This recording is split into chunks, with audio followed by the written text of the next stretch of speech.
Hi there, I'm Ron Watermon, the founder and CEO of STORYSMART, a nationwide startup that's committed to providing professional video storytelling for all. Today, I want to talk to you media relations specialists or public relations specialists, those of you who deal with the media on a daily basis, for either if you're with an agency and you're representing multiple clients, or you're in-house at an organization, a brand, and you're dealing with the media on an ongoing basis. This post is all about helping you.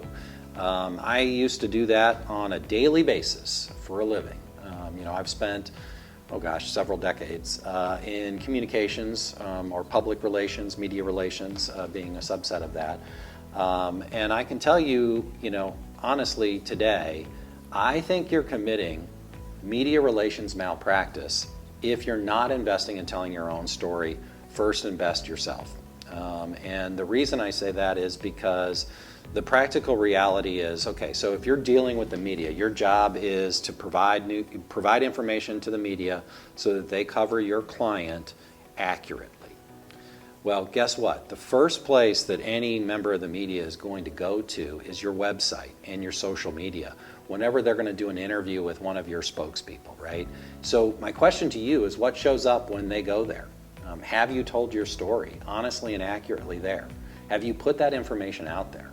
At the end of the day, the reason you're dealing with the media, I would suggest to you, is because you're trying to reach an end audience. It's the consumer of that journalist, right? So if it's a newspaper, it's the people that read the newspaper. If it's a television station, it's the folks that watch that television station. If it's a radio station, it's the people that listen to that radio station. So from my vantage point, you have an ethical obligation, a fiduciary duty, if you will, to serve the end audience. The reason that you're spoon feeding all of this important information to the media is for the media to get their story right about your brand. And so you are the ultimate authority on you. That's why you're preparing the press release, right? That's why you're preparing the information that you're sharing directly with the media. And I would suggest to you that along with doing that, you should be sharing your story directly, because they're going to go to your website, they're going to go to your social media. They're under the reason you, maybe it's probably not politically correct for me to say spoon feed this information to the media, but that's what I felt like we were doing all the time. Is just trying to make sure that they had all the facts right. And if you've called a presser, they're looking for that press release, right? The TV station just sent a photographer, not a journalist. They're like, give me the press release. I'm going to bring this back to the station, and somebody's going to prepare a voiceover tape piece. So from my vantage point, you're committing malpractice if you're not telling your own story and not putting it on your website. You need to be doing that. And the practical reality is journalists are on deadline. They never have enough time to do the story.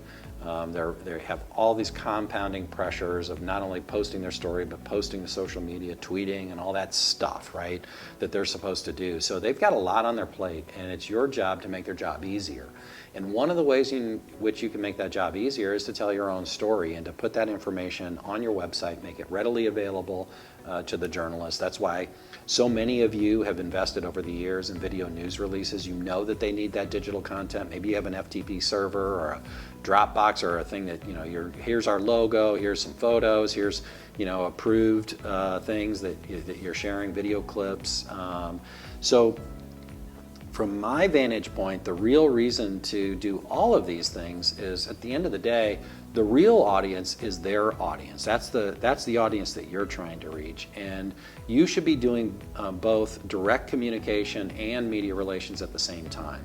I know when we started it at the Cardinals, we were really concerned about whether or not, how would the media take it that we were trying to communicate directly with our audience.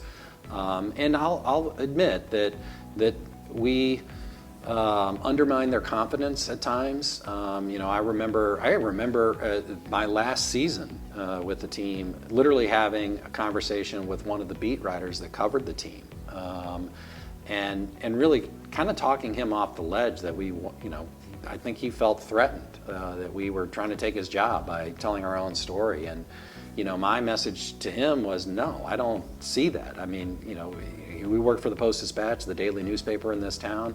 The Post-Dispatch thrives on covering the Cardinals. Without the Cardinals, I'm not sure where the Post-Dispatch would be. I mean, so many people buy the paper to get team coverage. I never saw what we were doing as trying to undermine his ability. I actually saw it as supporting what he was doing. And at the end of the day, I didn't work for him. I worked for the team. My job was to make sure that I was connecting with the fans. At the end of the day, it's the fan that's reading his story.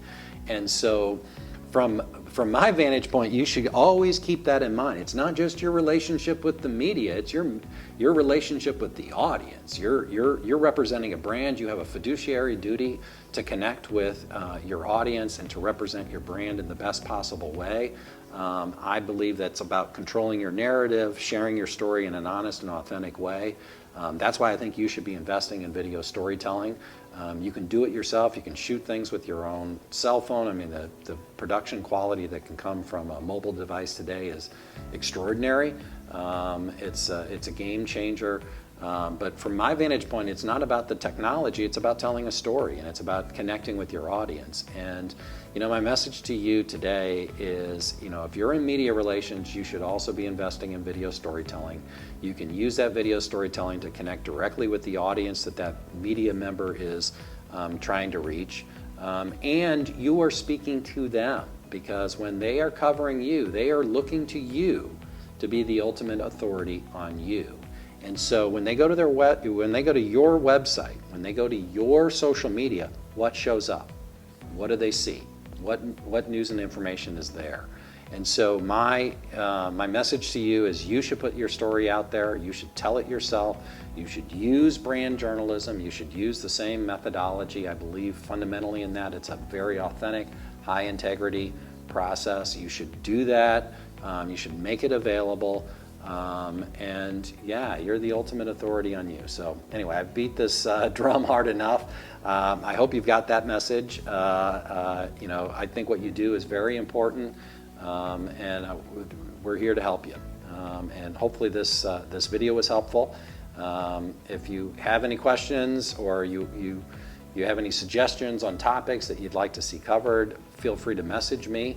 And until next time, stay story smart.